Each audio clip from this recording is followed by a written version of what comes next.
WWE discussing a shock heel turn. WWE discussing another shock, kind of even more heel turn. My review of Monday Night Raw and more. I'm Ollie Davis, and this is the WrestleTalk News. Support WrestleTalk! On last Monday's episode of Raw, after Seth Rollins had fled the building following his brawl with CM Punk, Bron Breakker dismissed the idea that Seth had a plan B for their tag team main event. He only needs one plan.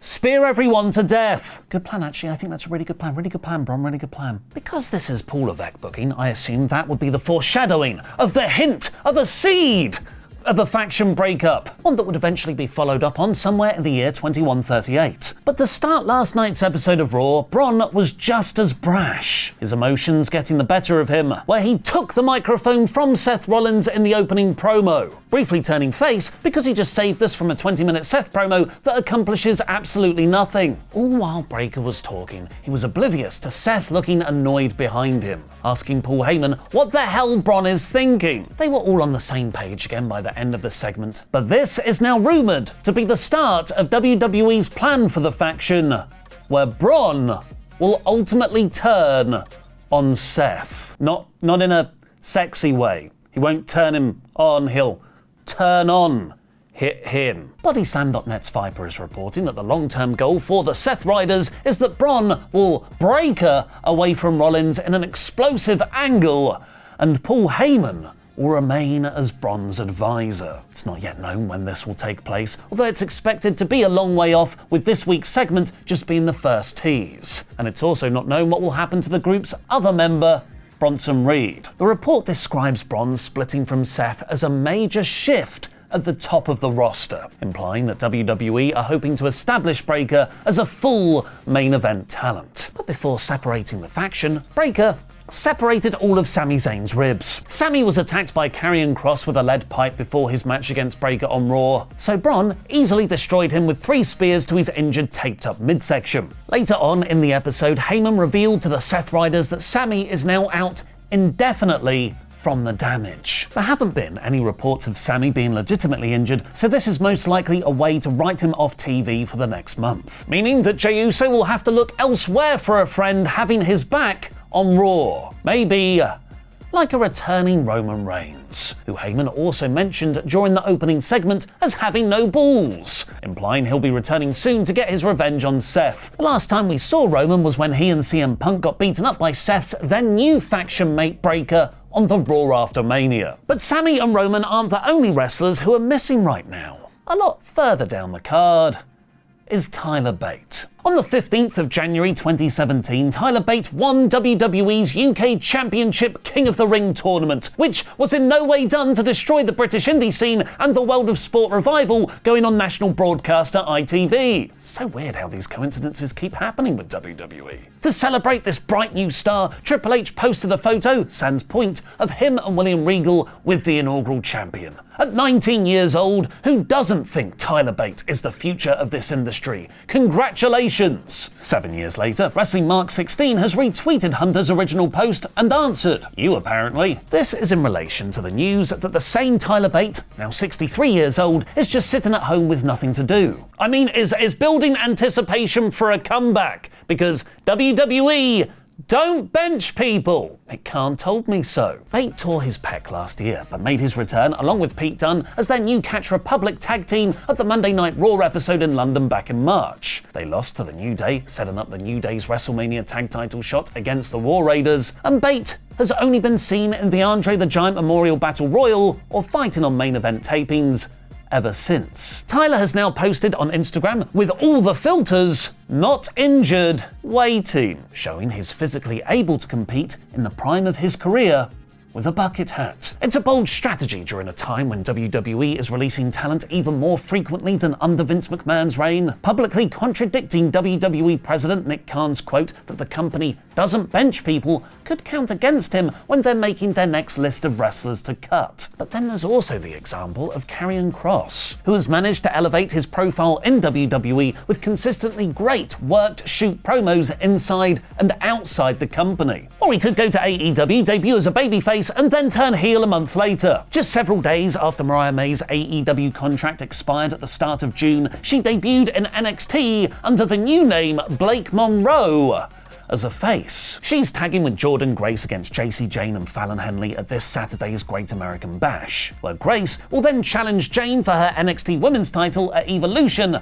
the day after. But as Tony Badweather will warn you, be careful about getting too close to May, as she'll likely hit you in the head with a heel. Fightful Select is reporting that, despite only debuting a month ago, there have already been discussions backstage in NXT about turning Monroe heel in the near future. Apparently, NXT have had long-term storyline plans for Monroe since she debuted in the promotion. Perhaps Grace wins the title from Jayne at Evolution and Monroe turns heel on her one-time partner. Although those babyface heel reactions probably won't work with the live crowd, as everyone hates Jordan's new Def Rebelled entrance music. Before I get into my review of Monday Night Raw, our brand new episode of Crusader Kings has gone up on Control Freaks, where Dom and Sully attempt to kidnap all the heads of religion in the 11th century. It's Pokemon! Gotta catch 'em all! Here's a clip. Brodungus McChungus, there he is. May you grow strong and wise.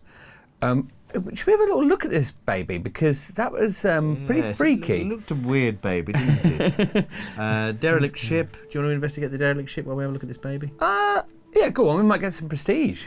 We haven't got any. Yeah, there we go. Riches. A good find. Very 15 nice. quid. Right. Let's have a look at... Oh, my God. My God. What the fuck has happened here? That is utterly horrendous. Oh, my God. Brodungus Apfungus McChungus. Oh, my God. Oh, my God, he's so freaky. That's so weird. You ever seen Meet the Robinsons? No, but is Do that... you know the little boy gets bullied? Oh, yeah, But yeah. even worse. Should we ever... Even worse. Do you want to click into, like, you know, when you give him a haircut and stuff? Oh, God. That's horrendous. Its head is so... Oh. It just said that his only traits are that he's hideous and wheezing. We could put this thing on his head. It's the Everything Go Home show! Great American Bash, Saturday night's main event, Goldberg's retirement, Superman on Friday, the Wimbledon finals, AEW All In, episode 7 of Rick and Morty on All 4, and, least importantly of all, WWE Evolution. The show opened with that Seth Rollins promo I talked about earlier, which Bron thankfully stopped from actually being a Seth Rollins promo. He spoke about how much he hates Sami Zayn, his beard, his entrance music, how he doesn't play sports, that he doesn't go to the gym. Breaker's voice broke with hate-filled emotion. They're doing an excellent job of getting over Bron as hot-headed and emotionally volatile, because he's not just this destroyer of men and scarily fast spearer, he's actually psychologically frail. Later on, after he had killed Sami Zayn in their match, he was upset backstage because people would think Karrion Kross did most of the work after he jumped Sami in his entrance, and that Bron wasn't wholly responsible for injuring Zayn. Bron's emotional ups and downs gives him a vulnerability that makes him both sympathetic and terrifying. Trying to get control of the segment, Seth started acting as though letting Bron speak was his decision. So he also offered the mic to Bronson Reed and Paul Heyman, who spoke about Jey Uso and Roman Reigns, leaving Seth to just welcome us all to Monday Night Rollins. This was so much better than the usual 20-minute promo where Seth really just says, "I've got the Money in the Bank briefcase." For 20 minutes. It let the other guys speak, it let Breaker give the best dramatic tension of the group since it formed, and it perfectly laid out the plot of this episode. They'll each have a match against Zayn, Jay, and Penta, and their mission is not to beat them, but to take them out. The Judgment Day's mission, however, is to be goofily entertaining. Roxanne Perez has now set up a candlelit vigil to Liv Morgan, even though she's not dead, and Dominic Mysterio realized his cake was from AJ Styles, to reveal AJ brilliantly hidden behind some crates staring at him in the background, counting down the days until Dom is medically cleared. Goofy AJ is the best AJ. Kairi Sane then overcame Raquel Rodriguez's interference and a bunch of botches early on to pin Roxanne Perez. Judgment Day beat her down afterwards, so Asuka made the save, reuniting the Kabuki Warriors, for them to be the Raw team added to the 4-way tag title match at Evolution. I would have much preferred this as Kairi just having a match against someone else, like Natalya, but Raquel and Roxanne beat her up afterwards because she was Liv's opponent when she got injured. Then Asuka makes the save, setting up the match, meaning you don't have to pin Roxanne. But what does that mean for Liv's original Evolution opponent, Nikki Bella? Well, she's probably going to win the Battle Royal so she can get a title match at Clash in Paris. Cross attacked Sammy before his match with Breakker, perfectly creating a babyface underdog story where Bron speared him 3 times to win. Do it, lady. Becky Lynch talked about conspiracies again, that the 2 people who lost their match last week in a double pin, Bayley and Lyra Valkyria, are both fighting for her IC title on Sunday. Bayley and Lyra interrupted, but ended up cutting promos on each other more than Becky, as Bayley's true resentment towards Lyra was revealed. She spoke about how she watched Lyra win the IC belt, win the tag titles, beat Becky once, but then she raised Becky's hand like a bitch. She'd lost respect for someone she thought was her protege. It was a money line and gives another dimension to the IC title feud that keeps over-delivering. Bronson Reed got himself DQ'd after just a few minutes against Jey Uso because the mission was never to pin him, it was to tsunami him into the center of the earth, writing him out indefinitely just like how they'd done to Sami Zayn, which Reed did!